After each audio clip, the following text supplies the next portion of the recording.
Welcome back. Practice and procedure act case کا تحریری فیصلہ آج آ چکا ہے، 22 صفحات پر مشتمل۔ حافظ احسان احمد صاحب میرے ساتھ پینل میں موجود ہیں۔ حافظ صاحب، جو فیصلہ ہے اس نے واضح کلیئر کر دیا ہے کہ پارلیمنٹ کو یہ طاقت اختیار آئین دیتا ہے کہ وہ قانون سازی کریں، اس سے کوئی عوامی حق مجروح نہیں ہوگا، کسی کے بیسک رائٹس وائلیٹ نہیں ہوں گے۔ لیکن پھر بھی حافظ صاحب اس کیس کو بہت ہوا دی گئی تھی، بہت بڑا بنایا گیا تھا۔ اس فیصلے نے تو سب کچھ واضح کر دیا اور 6-9 کی اکثریت سے فیصلہ آیا۔ حافظ احسان احمد صاحب۔ جی طلعت بھائی، میں اب اس پہ آ جاؤں گا اس چیز کے اندر کہ پریکٹس اینڈ پروسیجر ایکٹ کے 8 سیکشنز ہیں، اور یہ پاکستان کے اندر جو پچھلے 20 سال سے ہوتا رہا ہے اس کا ایک ریئیکشن تھا کہ جب سپریم کورٹ آف پاکستان نے اپنے لیول پہ پرفارم نہیں کیا تو اس وقت پھر پارلیمنٹ کے پاس کوئی آپشن نہیں تھا کہ وہ ان لاز کو جو ہے یا ان سیکشنز کو انٹروڈیوس کرے۔ اور وہ جو 8 سیکشن ہے جرنلی میں آپ سے بتاتا چلوں گا تاکہ اس کی آپ کو تھوڑا سا آ جائے۔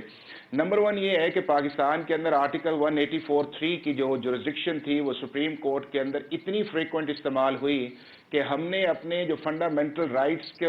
ایک سائڈ پہ کر دیا، بلکہ ہم نے پولیٹیکل کویسچنز کو ریزالو کیا اور ہم نے 2 ملک کے پرائم منسٹر جو تھے 184(3) کے نیچے بھجوائے۔ اس کے بعد ہم نے کام کیا کہ پاکستان کے ہر پالیسی میٹر جو تھا اس کو ہم نے 184(3) کے اندر دیکھا، اور آپ کے پاس سامنے جو ہے وہ ریکوڈیک اور پرائیویٹائزیشن کمیشن کے اندر سٹیل مل والا معاملہ ہے۔ پھر اس کے بعد جو ایک چیز یہ آئی کہ پاکستان کے اندر جو تھا وہ لائرز کی، بار ایسوسیشنز کی، پولیٹیکل پارٹیز کی ڈیمانڈ تھی کہ اگر 184(3) کے نیچے پروسیڈنگز ہوتی ہے تو اس کے اندر جو ہے ایک سٹرکچرڈ قسم کا بینچ بننا چاہیے، چیف جسٹس کی پاور انبریڈر نہیں ہونی چاہیے، اور اگر کوئی فیصلہ آئے تو اس کے اوپر ایک رائٹ آف اپیل جو ہے وہ ملنا چاہیے۔ اور سپریم کورٹ آف پاکستان کے اندر اگر کوئی کیس فائل کرے تو کئی ماہ لگ جاتے ہیں، وہ کیس سنے نہیں جاتے، اور اس کو ریگولیٹ ہو کے فرسٹ ہیئرنگ جو ہے وہ ارلیسٹ آنی چاہیے۔ اور اگر چیف جسٹس آف پاکستان کو بینچ بنائیں، اور وہ کرٹیسزم آپ نے پچھلے 1.25 سال کے اندر یہ دیکھا کہ کوئی ایسا بینچ نہیں تھا کہ جس کے اوپر کرٹیسزم نہ آیا ہو، تو اس کو ریگولیٹ ایک کی بجائے 3 جج کریں اور 2 اس کے ساتھ سینئر موسٹ کریں۔ اب اس کانٹیکسٹ کے اندر آیا، اب 2 چیزیں آپ نے بڑی دیکھنی ہیں اس سارے پروسیس کے اندر۔ ایک یہ ہے کہ پارلیمنٹ نے جب 29 مارچ کو اس بل کو پاس کیا، نیشنل اسمبلی نے 30 مارچ کو سینٹ نے پاس کیا، جب پریزیڈنٹ کے پاس گیا تو پریزیڈنٹ نے اس کو ریٹرن کیا، اور اس کے بعد 10 اپریل کو جب پارلیمنٹ کے جوائنٹ سیشن نے اس کو پاس کیا تو پاکستان کی ہسٹری کے اندر پہلی دفعہ اس طرح ہوا کہ سپریم کورٹ آف پاکستان نے، ابھی بل وہ بنا نہیں تھا ایکٹ کی صورت کے اندر، اور 8 رکنی ممبرز بینچ بیٹھا اور اس نے 13 اپریل 2023 کو پریکٹس اینڈ پروسیجر کے آپریشن کو سسپینڈ کر دیا، اور اس کے بعد 21 اپریل 2023 کو یہ ایکٹ آف دا پارلیمنٹ بنا۔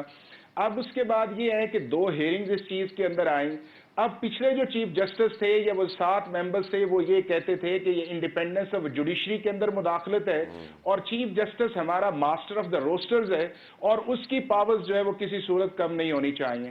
اب اس کے بعد نئے جب چیف جسٹس آئے، اس کا فیصلہ نہیں ہوا، تو کریڈٹ جو ہے وہ چیف جسٹس آف پاکستان کو دینا چاہیے کہ فرسٹ ٹائم پاکستان کے سسٹم کے ہوتے ہوئے اس چیف جسٹس نے کہا کہ پہلے اس کا فیصلہ کرتے ہیں۔ اس کے اوپر ایک فل کورٹ بنا، اس فل کورٹ کے اندر 15 جو ججز تھے وہ بیٹھے، اور بیٹھ کے جو ہے فرسٹ ٹائم اس کی لائیو جو ہے آپ پورے ملک کے اندر آپ نے اس کی دیکھی، براڈ کاسٹنگ آئی، اور 5 چیزیں بڑی واضح آئیں۔ نمبر 1 اس کے اندر یہ آیا کہ پاکستان کے اندر پہلی دفعہ پبلک نے دیکھا اور اس ججمنٹ کے ذریعے آیا کہ چیف جسٹس آف پاکستان نے کہا کہ میں ماسٹر آف دا روسٹرز نہیں ہوں،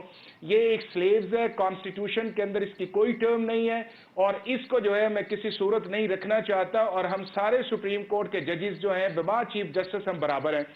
دوسرا انہوں نے کہا کہ اس کے اندر جو کلیکٹیو وزڈم ہے اور آربیٹریری پار جو ہے وہ سپریم کورٹ کے چیف جسٹس کے پاس نہیں ہونی چاہیے، اور بات بالکل ٹھیک ہے کہ پچھلے 1.25 سال کے اندر آپ نے دیکھا کہ کس حد تک ہم نے اپنی سپریم کورٹ کو صرف چیف جسٹس کی جو ڈسکریشن تھی بینچز کی اس کو کتنا کرٹیسائز کیا اور ڈسکریڈٹ کر دیا۔